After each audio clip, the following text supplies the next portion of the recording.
तुमचं नाव सांगा. नवनाथ एकनाथ डांगे. काय वाटतं कोण सत्तेत आलं पाहिजे, महानगरपालिकेमध्ये कोण निवडून आलं पाहिजे?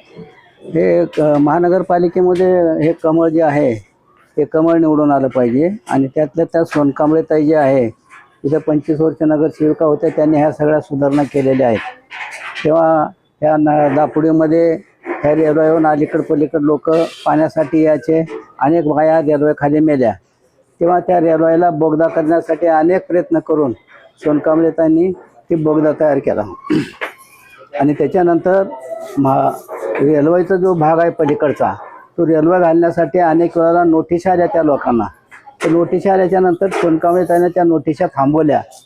कारण अरे दादा जरा थांब, नोटिसी थांबवल्या.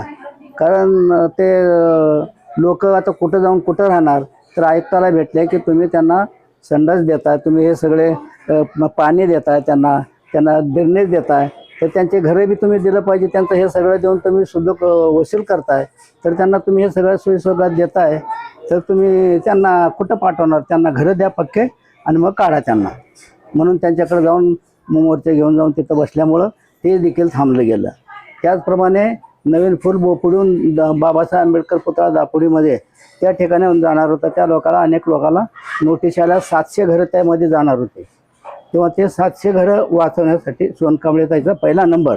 कारण ते नगरसेविका नसताना सुद्धा त्यावेळेला ते घरं थांबवून ठेवले. त्यांना पक्के घरं द्या. ते म्हटले की पत्र्याचे घरं बांधून देतो, तसले नाही पाहिजे, पक्के घरं द्या, जागा येतं, पक्के घरं द्या, तर त्यांना तिथून हलवा, आम्ही हलवू देतो, नाही तर हलवणार नाही.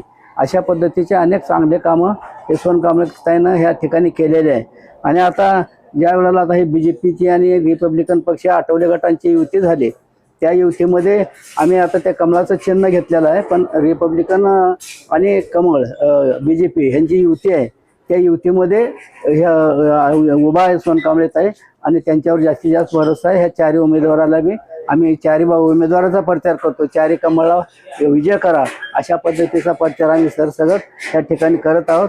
आणि तेच आमच्या मनामध्ये आहे की बाबा कमळ हे आलंच पाहिजे आणि 100% येण्याचे चिन्ह आहे. अशा पद्धतीचं हे एक वातावरण ह्या ठिकाणी तयार केलेलं आहे. ते तयार आहे वातावरण. आणि म्हणून अशा पद्धतीचे सोनकांबळेताईचं काम आहे.